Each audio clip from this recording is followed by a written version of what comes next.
हा चला सुद्धा तुम्हाला साथ दिलेली आहे. पाऊस मगाशी राष्ट्रगीताच्या वेळी येत होता, तुमच्या वर्षाव केला की विद्यार्थ्यांनो तुम्ही ताजे तवाने व्हा आणि आनंदी वातावरणात हा आपण कार्यक्रम संपन्न करतोय. आज जागतिक कृषी दिन आणि राष्ट्रीय डॉक्टर्स डे हे 2 दिवस आपण एकत्रित साजरे करतोय. या 2 दिवसाचं औचित्य साधून आपण असे पाहुणे निवडलेत की जे आपल्या प्रशालेचे माजी विद्यार्थी आहेत आणि ज्यांचं नाव या पलूस तालुक्यामध्ये अतिशय आदरानं घेतलं जातं. आणि ते प्रमुख अतिथी चव्हाण नाना आणि डॉक्टर मुळे सर, त्याचबरोबर त्यांच्यावर उपस्थित असणारे द्राक्ष बागायतदार संघाचे संचालक जितेंद्र जाधव आणि त्यांचे मित्र हे या कार्यक्रमाच्या निमित्तानं उपस्थित आहेत. मी प्रथमतः या कार्यक्रमाच्या निमित्तानं प्रमुख मान्यवर चव्हाण नाना आणि डॉक्टर मुळे, त्याचबरोबर द्राक्ष बागायतदार संघाचे सर्व संचालक मंडळ, या सर्वांचं मी या कृषी दिनाच्या निमित्तानं हार्दिक हार्दिक स्वागत करतो. विद्यार्थी मित्रांनो, आपल्या सर्वांच्या वतीनं या कृषी दिनाच्या आणि डॉक्टर्स डेच्या या प्रमुख अतिथींना हार्दिक हार्दिक शुभेच्छा. त्याचबरोबर सर्व भारतातील डॉक्टर्स आणि शेतकरी बंधू भगिनी या सर्वांना मी या दिनानिमित्त संस्था, प्रशाला, सर्व शिक्षक, अध्यापक बंधू भगिनी, विद्यार्थी विद्यार्थिनी या सर्वांच्या वतीनं शुभेच्छा देतो. विद्यार्थी मित्रांनो, आज भारतभर नव्हे जगामध्ये हे 2 दिवस अतिशय चांगल्या पद्धतीने साजरे केले जातात. हे 2 दिवस म्हणजे आपल्या जीवनाचा 2 चाक आहे. त्यातलं एक चाक जरी निसटलं तर ही आपली गाडी चालणार नाही असं समजलं तर. एक चाक आपल्याला जगण्यासाठी प्रेरणा देत असतं, अन्न धान्य पिकवत असतं, तर दुसरं चाक आपलं आरोग्य चांगलं राहावं म्हणून सतत आपल्याला टिप्स देत असतं, आपल्याला जगवण्याचं काम करत असतं.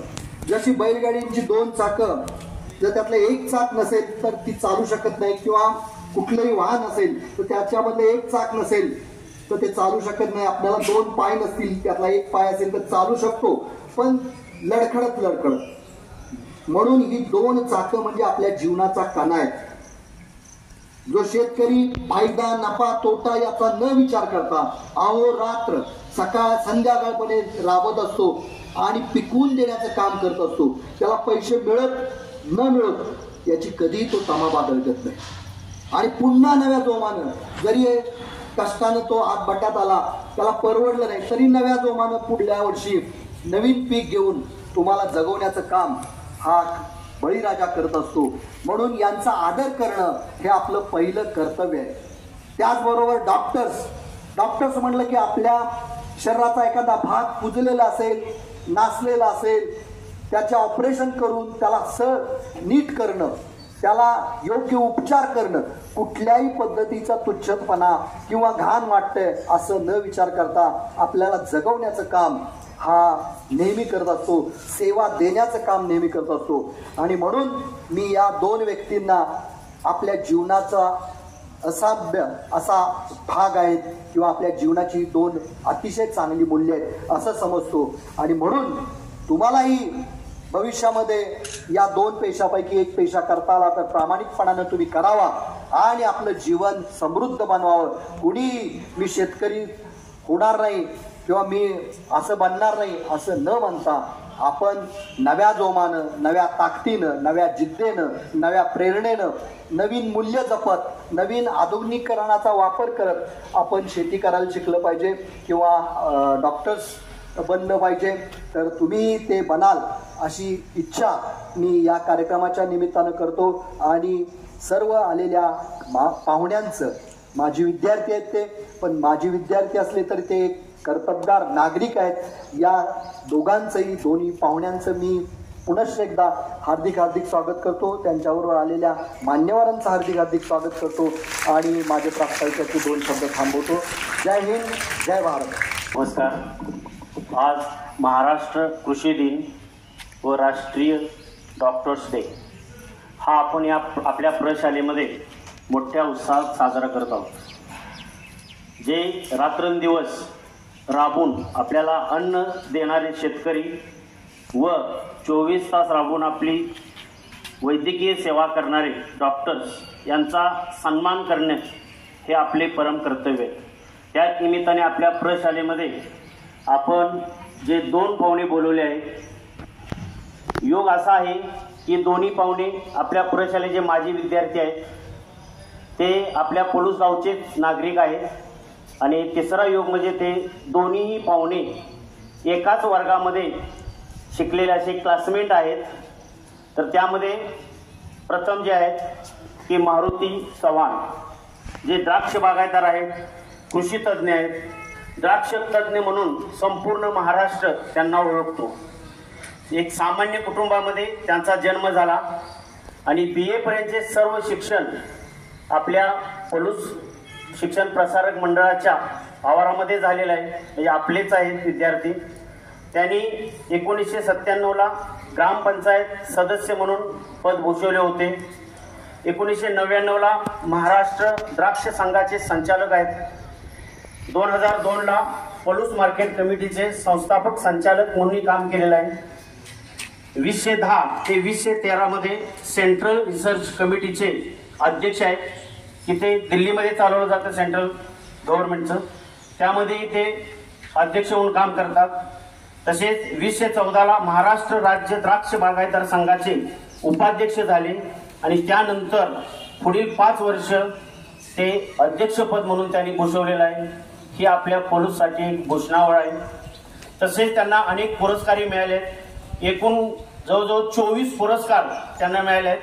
त्यामध्ये पलूस कृषीभूषण पुरस्कार जो नगरपालिकेमार्फत दिला जात होता तो पुरस्कार, छत्रपती महाराज प्रतिष्ठानचा कृषी पुरस्कार, दैनिक सकाळ ॲग्रोवन उत्कृष्ट शेती प्रबोधन पुरस्कार, असे सुमारे 24 पुरस्कार त्यांना मिळाले आहेत.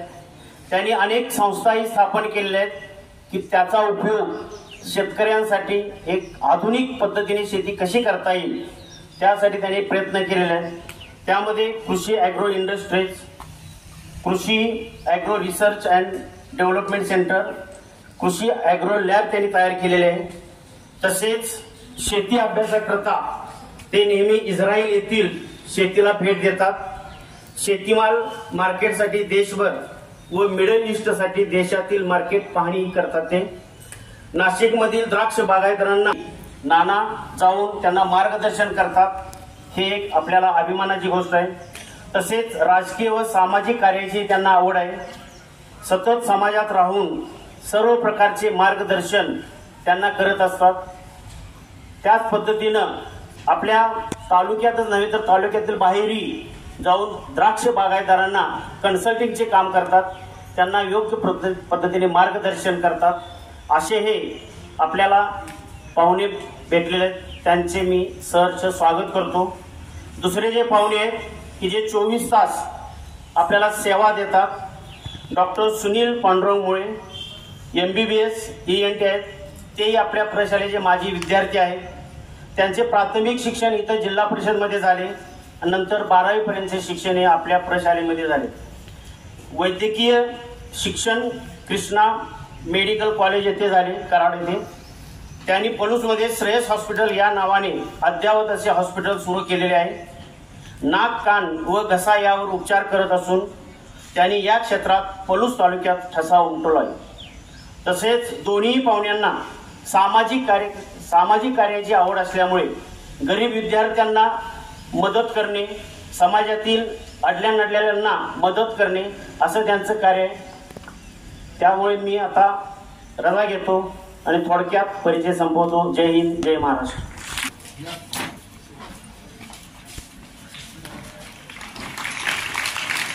धन्यवाद सर. प्रशालेचे उपमुख्याध्यापक शिला संघ यांचा गुलाब पुष्प देऊन सत्कार करावा.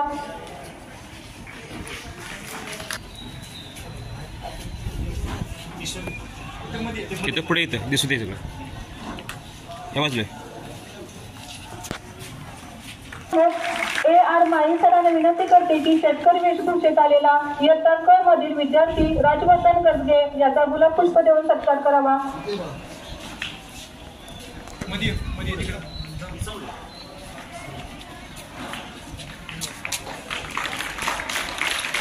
धन्यवाद सर. यानंतर डॉक्टर वेशभूषेत असलेली विद्यार्थिनी कुमारी ईश्वरी भोसले हिला विनंती की तिने आपले मनोगत व्यक्त करावे. इयत्ता 9वी तुकडी सदस्य, शिक्षक आणि मित्रमैत्रिणींनो, तुम्हाला 1 जुलै म्हणजेच डॉक्टर्स डे आणि कृषी दिनाच्या खूप खूप शुभेच्छा. तर डॉक्टर म्हणजे नेमकं काय? तर डॉक्टर म्हणजे एक अशी व्यक्ती जी सर्वांना उपयोगी येते, एक अशी व्यक्ती जी काळ वेळ न पाहता सर्वांना उपयोगी येऊन त्यांचे जीवनदान वाचवते. डॉक्टरांचा आदर केलाच पाहिजे. पण आम्हा डॉक्टर लोकांना असं वाटतं की आम्ही काही देव नसून तुमच्यातीलच एक सामान्य व्यक्ती आहोत. आम्हाला देखील तुमच्यासारखेच सामान्य जीवन आहे. आम्ही देखील तुमच्यासारखेच सामान्य जीवन जगत असतो. परंतु आम्ही आमच्याकडे असलेले चांगले गुण, चांगले विचार, चांगल्या शिक्षणाचा वापर करून तुम्हा लोकांचे जीव वाचवतो. त्यामुळेच आम्हाला तुम्ही लोक देव समान मानता. मित्रांनो, तुम्हाला माहित आहे का, देवाने आपल्याला एक आयुष्य दिले, एक जीवन दिले आणि ते कशा प्रकारे चांगल्या रीतीने जगता येईल ह्याचे सल्ले आपल्याला डॉक्टर देतात. आणि तुम्हाला माहितच असेल, गेल्या काही 5 ते 6 वर्षापूर्वी कोरोना नावाचा एक विषाणू आपल्या देशामध्ये आला होता. त्यामध्ये खूप लोक मरण पावले. परंतु जे काही लोक राहिले त्यांच्या राहण्यापाठीमागे डॉक्टरांचे खूप मोलाचे योगदान आहे. त्यांनी रात्रंदिवस एक करून आपले सुखदुःख बाजूला सारून त्या रुग्णांवरती उपचार करून त्यांना चांगले गुण देऊन व्यवस्थित केले. म्हणूनच मला वाटतं डॉक्टर होणं काही एवढं सोपं नाहीये. डॉक्टर होण्यासाठी आपल्याला आपला परिवार, आपला वेळ, आपलं सुख सगळं बाजूला ठेवून केव्हाही त्यांच्या रुग्णांच्या उपयोगासाठी तत्पर राहावं लागतं. त्यामुळे मला असं वाटतं एक आदर्श डॉक्टर होणं खूप अवघड आहे आणि आपल्या देशामध्ये आदर्श डॉक्टर होऊन गेले, होत आहेत आणि होत राहणार सुद्धा. एवढेच बोलून माझं मनोगत थांबवते. थँक्यू. आज आपल्या महाराष्ट्राचे माजी मुख्यमंत्री वसंतरावजी नाईक यांच्या जयंतीनिमित्त कृषी दिन राज्यभर साजरा केला जातो. दुसरा डॉक्टर्स दिन जगभरात साजरा केला जातो. आणि या डॉक्टर्स दिन आणि कृषी दिन या निमित्तानं आज लकी प्रशालेच्या मार्फत कृषी दिन साजरा केला जातो. या कार्यक्रमासाठी या संस्थेचे मुख्याध्यापक सावंत सर, उपमुख्याध्यापक Kadam sir, supervisor Sable sir, माझ्याबरोबर सहकारी मित्र, आजचे प्रमुख पाहुणे सुनील मुळे, डॉक्टर सुनील मुळे, द्राक्ष संघाचे संचालक जितेंद्र जाधव, दादासाहेब मोरे, किशोर सामंत व सर्व शिक्षक, अध्यापक, समोर बसलेले विद्यार्थी आणि विद्यार्थिनी, आज कृषी दिनाच्या निमित्तानं मी ह्या शाळेचाच विद्यार्थी आहे. 1982 साली मी इथं 5वीत सर प्रवेश घेतला. त्या कोपऱ्यातला 5वी क चा वर्ग माझा होता. आज कुठलाही माहित नाही, पण तो 5वी क चा कोपऱ्यातला वर्ग होता. 10वीचा आहे आणि माझा 10वीचा इकडला 10वी क चा शेवटचा वर्ग ह्या कोपऱ्यातला. 11वी 12वी इथंच झाली आणि रयतला माझी FY ला ऍडमिशन झालं. परंतु नंतर मला पलूसमध्ये इतर आपली कॉलेजची स्थापना झाली 92-93 ला. त्यावेळेला मी तिथनं इकडं आलो. 1 वर्ष वाया गेलं. पलूसमध्ये कॉलेज झाल्यानंतर मला बरं वाटलं की मला शेती करत करत कॉलेज करता येईल आणि मग इथं प्रवेश घेतला आणि BA पर्यंत शिक्षण झालं. इच्छा होती इंजिनियर व्हायची, पण परिस्थितीमुळे होता आलं नाही. आणि कर्मधर्म संयोगानं शेतीच्या क्षेत्रात काम करण्याची संधी मिळाली. सगळ्यांचं सहकार्य, आशीर्वाद. आज आता ही बरीच समोर बसलेली पोरं पण सगळे शिक्षक, मला वाटते आपले शिक्षक बंधू सुद्धा शेतकऱ्यांच्याच कुटुंबातले आहेत सगळे. काय अपवाद वगळताच 90% शेतकरी कुटुंबातले आपण मुलं आहे. आज शेती क्षेत्राचं जे चित्र मांडलं जातं की विदारक पुढे मांडलं जातं, पण वस्तुस्थिती चांगली पण असू शकते, ही काय मांडली जात नाही. त्यामुळे शेती क्षेत्राकडे तरुणांचा ओढा दिसत नाही. प्रत्येक जण तुटपुंजा पैशावर, पगारावर, अन्य कुठल्या तरी याच्यात नोकरी करायच्या मागे लागलेला असतो, पण शेती क्षेत्राला बाजूला ठेवायचा प्रयत्न चालू आहे सगळ्याच क्षेत्रातनं, कुटुंबातनं. ह्याची कारण एवढं काय शेती तुम्हाला असे काय फार अडचणीत आणणारं क्षेत्र नाही. कारण मी आज जे उभा राहिलो त्या शेती क्षेत्रावर उभा राहिलो. परिस्थिती अगदी नाजूक होती. नाजूक म्हणण्यापेक्षा सर मला वाटते की आम्हाला दिवाळीला एकदा खाकी छड्डी घेतली की ती छड्डी शेवटपर्यंत इथं रमेश टेलर पुतळी पण आमच्या पुढल्या वर्षीपर्यंत शिवूनच मिळत होत्या. आणि अशा परिस्थितीत आपण शिक्षण घेत असताना पुन्हा शेती पण चालू केली. आता 5वी पासून माझ्या आईचं एक मुलांना तुम्हाला खास सांगायचं वैशिष्ट्य की आम्हाला भाजीपाला विकल्याशिवाय आमची चूल चालत नव्हती. आणि आई मला इयत्ता 5वी पासून भाजीपाला विकाय ठेवायची बाजारात. आणि इथं मला वाटतं त्यावेळेला आम्हाला शिक्षक PG पाटील सर इंग्लिशला क्लास टीचर असायचे आणि GD गायकवाड सर इथं मुख्याध्यापक होते. ती इंग्लिशला 5वीला होते. बऱ्यापैकी मंगळवारचा दिवस शाळेत चुकायचा आणि बुधवारी परमनंट मला मार असायचा शाळा चुकली म्हणून. पण तिथं सुद्धा मला कुटुंबातलं परिस्थितीनं मार्केटिंग कसं करायचं असतं हे शिकवलं गेलं. आज तुम्हाला सुद्धा गरज आहे. मला सुद्धा वाटायला लागलं की आपण एक दिवस मंगळवारी 5वीत असताना बाजाराला जात होतो. जर यदा कदाचित आठवड्यातलं 4 दिवस जर सर मी बाजारात गेलो असतो आणि उद्योगाची सुरुवात जर तिथनं केली असती तर मला वाटतंय की सर मी ज्या आज कंडिशनला आहे मी नक्कीच आज हेलिकॉप्टर घेऊन पडूसमध्ये उतरला असतो. पण जरा लेट झालं मला की उद्योग व्यापारात या. त्यामुळे तुम्ही सुद्धा शेतीवर प्रेम कमी करू नका. तुम्ही आता 5वीचे मुलं आहे. मी 5वी पासून व्यवसायात पडलो की परिस्थिती नसो किंवा शिकायचं म्हणून असो. आज प्रत्येकाची परिस्थिती चांगली आहे. परंतु एक उद्योग व्यवसाय आणि व्यापार कसा शिकायचा असतो कमीपणा न बाळगता जर तुम्ही कुठलीही गोष्ट आज सहज रविवारी सुट्टी आहे एखादा दिवस सुट्टीचा आहे 4 तास तुम्ही मार्केटिंग करा. आणि ही सवय तुम्हाला लहान मुलांच्या 5वी पासून लागली पाहिजे असं मला वाटतंय. शेती क्षेत्रात आता तुम्हाला काम करताना माझी परिस्थिती शून्य होती. परंतु तिथून शेतीतच उभा राहिलो. पुन्हा शेतीतनं उद्योगात आलो आणि योगायोगानं सर एक असा आज भाग्याचा दिवस म्हणावा लागेल. मी शेतकरी आहे. माझे वडील शेतकरी होते. माझा मुलगा आता शेती आणि उद्योग बघतो आणि मुलगी डॉक्टर आहे. म्हणजे आज ती योगायोग जुळून आलेला आहे. तुम्हाला एक गोष्ट लक्षात घ्या की शेती करत असताना आज बरीच पोरं आता ही 5वीची मुलं आता 3री 4थीची मुलं अँड्रॉइड मोबाईल घेऊन बसते तर गेम बघते. कोण काय करतो कोण काय करतो. तुम्ही घेता का नाही मोबाईलवर? मोबाईल म्हणते की गेम आणि काय नाही घेत. आनंद आहे. एक मुलगी तर नाही म्हणते मोबाईल घे. मोबाईल जरूर घ्या. पण मोबाईल जेवढा चांगलं काय देतो वाईट पण तेवढंच देतो. पण काय गोष्टी एवढ्या चांगलं विचार. आता मी माझ्या दिवसभरातला मोबाईल सर 2 तास माझा मोबाईल असतो सकाळी चालू. माझ्याकडे 41,000 शेतकरी ऍड आहे की ग्रुपला. आणि रोज सकाळी जगात काय चाललंय द्राक्ष शेती असो किंवा अन्य शेतीबद्दल आणि आपल्याला कसं लोकांच्या पर्यंत संदेश पोहोचवायचा आहे.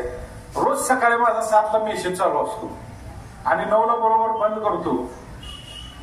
एवढा चांगला उपयोग होतो की एवढ्या शेतकऱ्यांच्या माध्यमातून मी पोहोचत असताना ह्या मोबाईलचा उपयोग दुरुपयोग करून बरबाद पण होतो आणि ह्या मोबाईलचा उपयोग करून चांगलं उभा राहता येतं. कारण माझा करोडोचा व्यवसाय एवढ्या मोबाईलवर 2 तासात चालू असतो. पण त्याचा उपयोग कसा करायचा ही बाळानं तुम्ही ठरवायचा. तुम्ही जर मोबाईलचा उपयोग चांगला केला तर नक्कीच तुम्हाला पुढचं भविष्य आयुष्य चांगलं जगता येईल. आज तरुण पिढीला शेतीत काम करताना आता मी लहानपणापासून शेतकरी कुटुंबात रानातच राहायला होतो. त्यामुळे शेती कशी करायची असते शेतीत काम कसं करायचं असतं त्यात आधुनिकता कशी आणायची शास्त्रीय विचार कसा बाळगायचा आणि त्या शास्त्रीय विचारानं कशी शेती करायची ह्याच्याकडे फोकस केल्यामुळं मी आता 10वीत असताना द्राक्षाच्या बागेला सुरुवात केली. वडिलांनी लावून दिली नाही की द्राक्षाची बाग बघू आपली परिस्थिती नाही कर्ज होईल.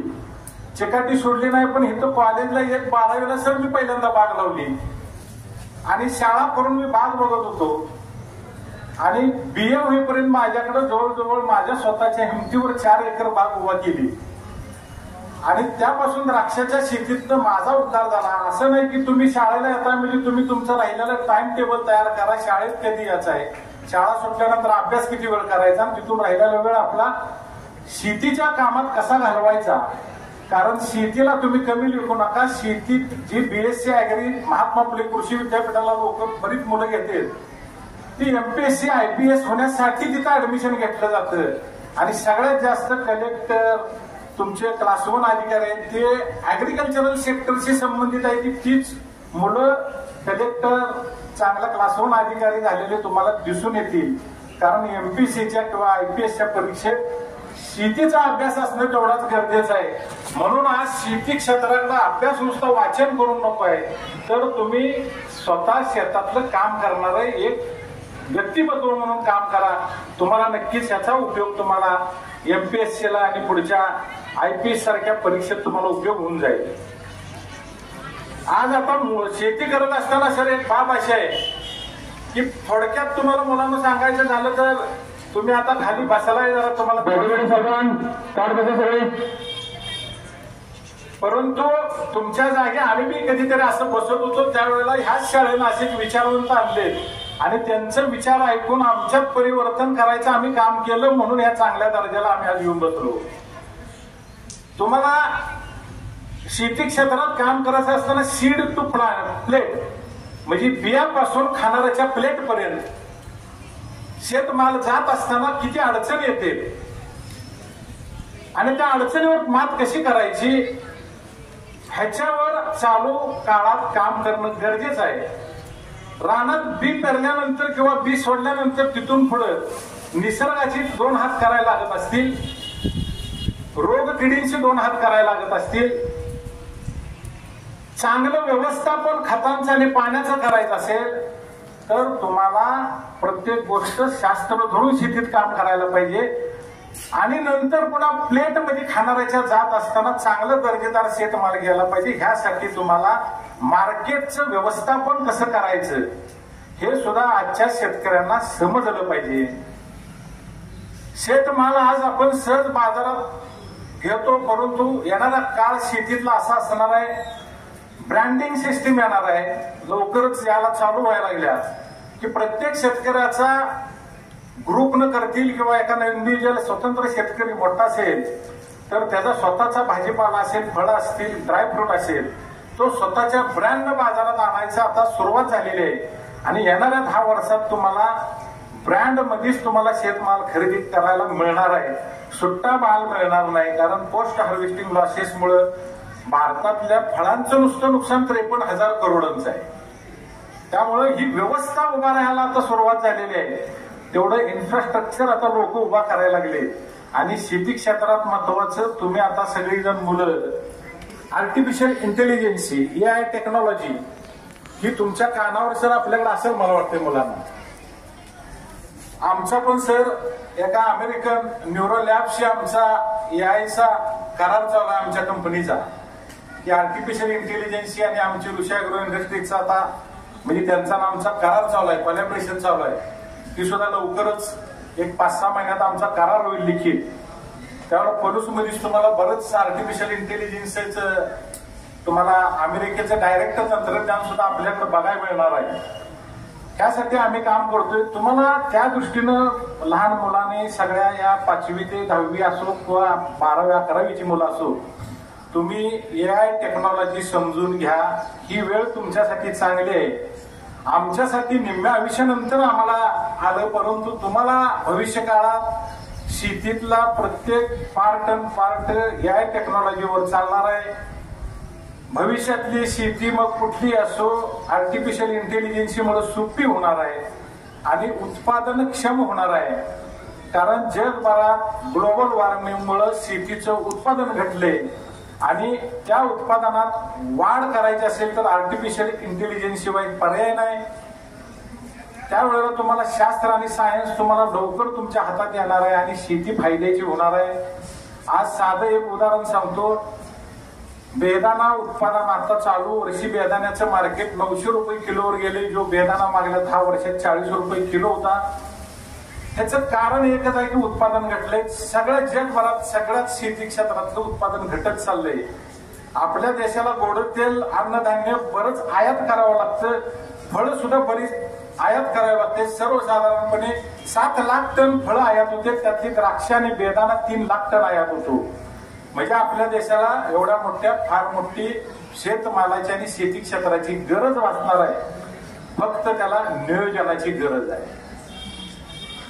तुम्हाला शेतीत आतापासूनच ह्या मुलांनी जर सुरुवात केली, तुमचं शेती आणि शाळेचं शिक्षण घेत, तर 100% तुम्हाला तुमचं भविष्य चांगलं घडेल. बरीच मुलं सर, आम्ही 5वी 6वी 7वीला असताना मी माझ्या जिंदगीत कधीही कुठल्या मिरवणुकीत गेलो नाही. शाळा सुटली की आपला एकच डोक्यात की आपल्या गरिबीचा धब्बा पुसायचा आहे, आणि तो पुसायचा असेल तर आपल्याला आपला वेळ वाईपट घालवायचा नाही.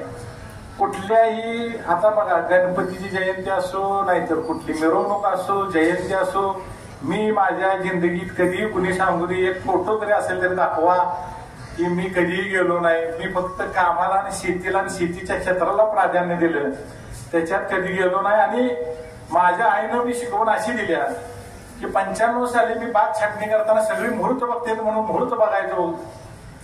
मग बघायला जाणार, मग आईला कळालं की मी मुहूर्त बघायला जाणार आहे बाग छाटणीला. फक्त आईनं एकच सांगितलं, कधी शाळेत गेली नाही, फक्त सांगितलं की बघ, कामावर आणि कर्मावर विश्वास ठेवायचा, मुहूर्तावर नाही. ज्या दिवशी आपण एखादं काम करतो तो मुहूर्तच असतो.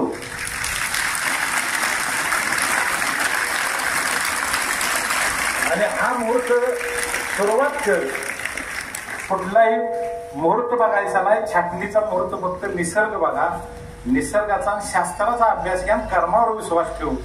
त्यामुळे सर मी 30 वर्षात कधीही मुहूर्त बघितला नाही, म्हणून मी प्रगतीवर आहे. मुहूर्त न बघता कधी, अपवाद 1 वर्ष बघळता द्राक्ष शेतीत कधी माग हटलेलो नाही. आणि सांगायला पण हरकत नाही सर की मी 2009-10 साली शेतीत माणसं करोडचं उत्पन्न काढू शकतात, ही शेत पहिल्यांदा सांगली जिल्ह्यात मी केलं. कमी क्षेत्रात 1.25 करोडची द्राक्ष मी 2009ला विकली. म्हणजे शेतीत काय कमी समजू नका, सगळं आहे. सगळं शेतीत पैसा प्रचंड मिळतो, फक्त त्या दिशेनं काम करा. तुम्ही जर नाही काम केलं तर तुम्हाला मिळणार नाही. तुम्ही जर मिरवणुका, जयंत्या ह्याच्यात जर वेळ घालवत बसला रस्त्यावर तुमच्या आयुष्याचा मुलांनो, तर तुम्हाला यशस्वी शेतकरी, यशस्वी उद्योजक, यशस्वी डॉक्टर म्हणून तुम्हाला कोणीच घेणार नाही जवळ किंवा होणार नाही. जर व्हायचं असेल तर ही काम तुम्हाला करावं लागेल. पाऊस चालू व्हायला लागलाय, पुन्हा आपण असं करू, शेतीवर अजून बरंच काय बोलायचं आहे. माती, पाणी, पाणथेट परीक्षण करणं, त्याच्यानुसार शेती करणं, शास्त्राचा आधार घेणं, ह्याचा बी अवलंब करा. तुम्हाला थोडक्या वेळेत आवडतो मी माझं, कारण इथं डॉक्टर सुनील मुळे पण बोलणार आहेत. तुम्हाला मी बसलाय बराच वेळ. तुम्ही सर मला पुन्हा आणखी एकदा त्या शाळेच्या ह्याच्यात बोलवा. त्यावेळेला शेतीचं सविस्तर, गावापासून जगापर्यंतचं बाजार मूल्य व्यवस्थापन आणि पीक पद्धतीचा पॅटर्न कसा असतो ह्याच्याबद्दल सविस्तर माहिती मिळेल. मला तुम्ही इथं बोलवलं, मला माझ्या शाळेतल्या जुन्या आठवणींचा एक पुन्हा एकदा मला उजाळा मिळाला.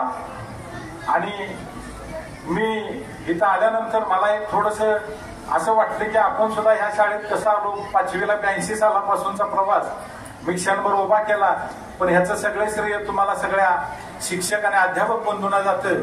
मला बोलवलं त्याबद्दल मी तुम्हाला धन्यवाद देतो, आभार मानतो, थांबतो. जय हिंद, जय महाराष्ट्र, जय किसान, जय जवान. वेळेला उपस्थित सर्व मान्यवर, खरं तर आता तुम्ही पावसात फिरत आहात त्यामुळे फार बोलणं काही योग्य असं मला वाटत नाहीये. तरी मी थोडक्यात 2 शब्द संपवतो. खरं तर आता डॉक्टर CB रॉय म्हणून एक डॉक्टर होते जे समाजासाठी अतिशय कार्य करत होते, आणि ते कार्य करत त्याचे समाजकारण केलं, आणि ते पश्चिम बंगालचे होते. पश्चिम बंगालमध्ये ते हे कार्य करत करत मुख्यमंत्री झाले, आणि त्यांना देशाचा सर्वात मोठा पुरस्कार भारतरत्न हा देण्यात आला. मला तुम्हाला ह्या गोष्टीतून एवढंच सांगायचं आहे की माणसाने छोट्या गोष्टीतून सुरुवात केली तरी तो मोठ्या पदावर जाऊ शकतो, राज्याचा मुख्यमंत्री होऊ शकतो, त्याचबरोबर मोठे पुरस्कार सुद्धा मिळवू शकतात. त्यांच्या नावाने हा राष्ट्रीय पुरस्कार हा जाहीर झाला, जो डॉक्टर क्षेत्रातील उच्च काम करणाऱ्या डॉक्टरांना दिला जातो. तर आपण शाळेत शिकत असताना मोठी स्वप्न बघायला पाहिजे. मोठी स्वप्न बघायला पैसे पडत नाही, परंतु मोठी स्वप्न साकारण्यासाठी तुम्हाला त्यासाठी जिद्द हवी असते, कष्ट करणे गरजेचं असते. अभ्यासात सातत्य ठेवा, प्रामाणिक प्रयत्न करा. हार न मानता, निराशा न मानता कार्य केलं तर तुम्हाला यश नक्कीच मिळेल. आज कित्येक बसलेल्या लोकांचं डॉक्टर होणे, इंजिनियर होणे स्वप्न आहे, पण ते साकार करण्यासाठी तुम्ही आत्तापासून राबणं गरजेचं आहे. हे 5-7 वर्ष तुम्ही जर कार्य केलं, काम केलं, अभ्यास केला तर भविष्यात तुम्ही डॉक्टर, इंजिनियर होऊन आयुष्य सुखकारक करू शकता. पण हेच 5 वर्ष जर तुम्ही कष्ट घेतले नाहीत तर तुम्हाला आयुष्यभर कष्ट करावे लागतील. तर माझी तुम्हाला कळकळीची विनंती आहे की हे 5-7 वर्ष मोबाईल, गॅजेट, गेम ह्यापासून दूर राहून जास्तीत जास्त कष्ट करून प्रगती करावी. आता मी थोडं फार बोलत नाहीये, मला या शाळेने इथं बोलवलं त्याबद्दल माझे धन्यवाद. धन्यवाद सर. बैठे बैठे सावधान, सगळ्या विद्यार्थ्यांनी लक्ष द्यायचं आहे. आज 1 जुलै, आज महाराष्ट्र कृषी दिन आणि राष्ट्रीय डॉक्टर्स डे. तर या आजच्या कार्यक्रमानिमित्त आपल्या या कार्यक्रमासाठी एक प्रगतिशील शेतकरी आणि आदर्श बागायतदार आदरणीय मारुती चव्हाण सर तथा नाना हे प्रमुख पाहुणे म्हणून उपस्थित राहिले आणि त्यांनी आपल्याला कृषी क्षेत्राबद्दल किंवा शेती क्षेत्रात त्यांचे आलेले वेगवेगळ्या प्रकारचे अनुभव हे आपल्याला अतिशय चांगल्या पद्धतीने सांगितले.